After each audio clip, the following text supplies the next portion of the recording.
take some pictures of a man who really knows what he's doing.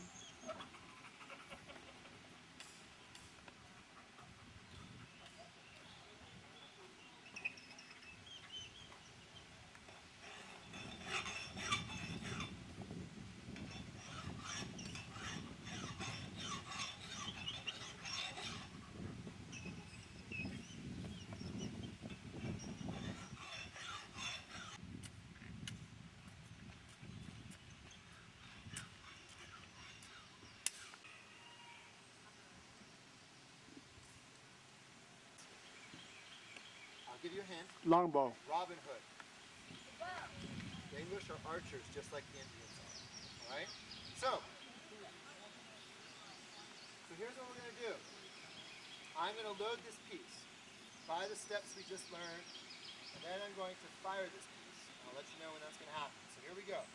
The command, on-shoulder your piece. So off my shoulder it goes.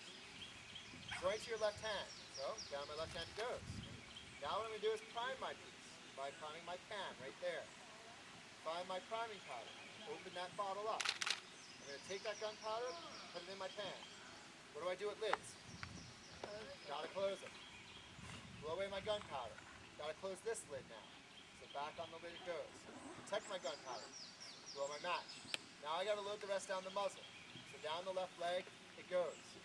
From the left leg I can load down the muzzle. So I'm going to grab gunpowder. And I'm going to pour that gunpowder down the barrel. Empty it. Now what would I reach for next? A bullet. Do I really want to shoot a bullet in the woods over there today? Nope. Probably not. Yeah, my Indian friends right there would probably be upset. So I'm going to put this in, take out the scouring stick, put it on top, push it all down together. Now I take this out. Put it back, and now I'm ready. So I would actually cock my match. So I cock my match. Now if I was fighting Indians from the fort of Henricus, Thomas Dale, do I want to be out in the open? I either want to be covered with armor or I want to be covered with a fortification. So if I'm on sentry duty, that's what I want to build. So let's see what it's like firing from the sentry position. 300 men with muskets and armor. So if you're being taught how to shoot this 3 times per minute, let's say, as a good soldier, and you have 900 men, or 300 men, how many shots in 1 minute can 300 men shoot?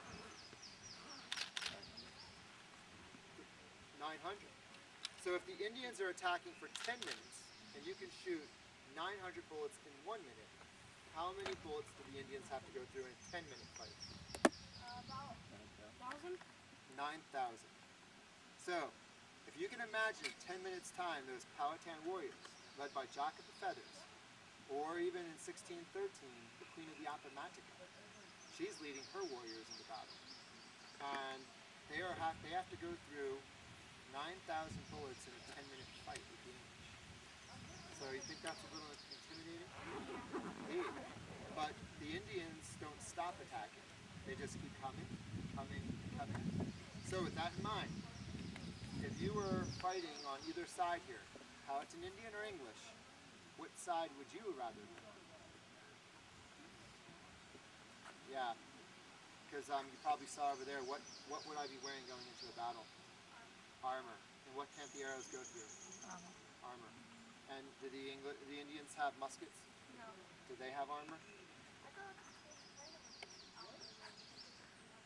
Indeed. Well, not muskets. That's against the law in Sir Thomas Dale's time. You get executed for that. So if you are the English, you want to make friends with the Indians who love you, and if the Indians who hate you, you have to make war on them. You don't want to lose. So there's 2 things that are going to do that: muskets and armor.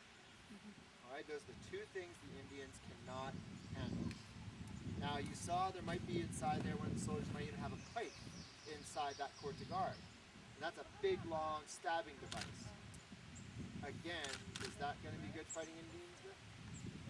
Probably not. What about my sword down here? Would you want to get that close to an Indian to have to go for your sword? No. What will this do for you? Keep the Indian far away and will scare him, or it'll knock him down. That's what you want. So, if anyone wants to feel this caliber, this is the very light musket of the time period. So step up if you want. It's cool down. All right. I thought that.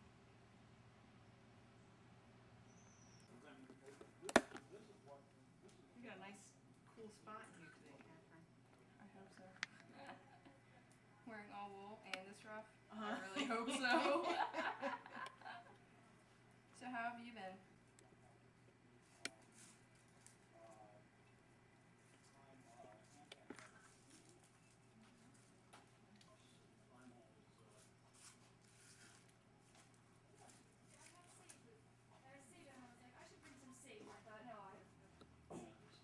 You guys don't have sleeves in this card. A little bit different. Okay.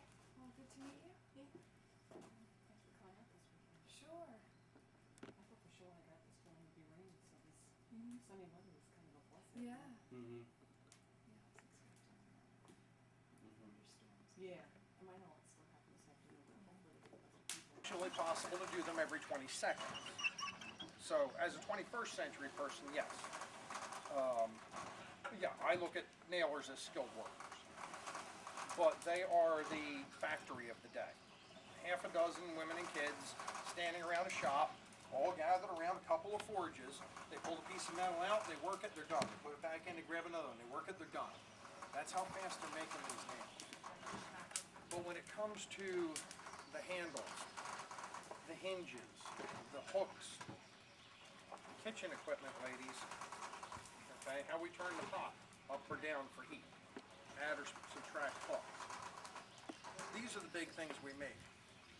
We've got a piece back here that's split we're going to be working on today, and that's going to be a set of andirons for up at the hospital. We're going to have the andirons to hold the logs up off the ground so we get airflow and get proper fire going. But these are all things they're going to have us do here. I'm going to send two types of tradesmen over here whose job is not to get rich for themselves or for their guild. It's so that you folks who are also probably tradesmen have a place to live while you get yourself rich. Okay? I'll get my payout. After I'm done my indenture, the company will give me land and I'll get my payout that way. And of course, first thing I want to grow is noxious weed, as the king calls it. There's money in it. But I'm not sending my product home. Just like the carpenter's not sending his product home. Carpenters make buildings. And we will make a place for you to stay. You like pancakes? Some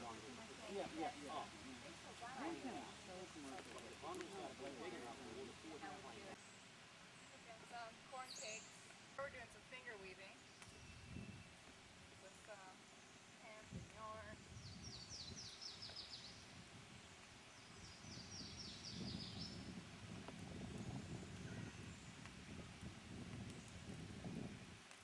Aztec. They were Powhatan people. They lived around this area. They actually lived, we think, across the river in Brina. But we're not sure. We're not actually sure what happened to them. They disappeared.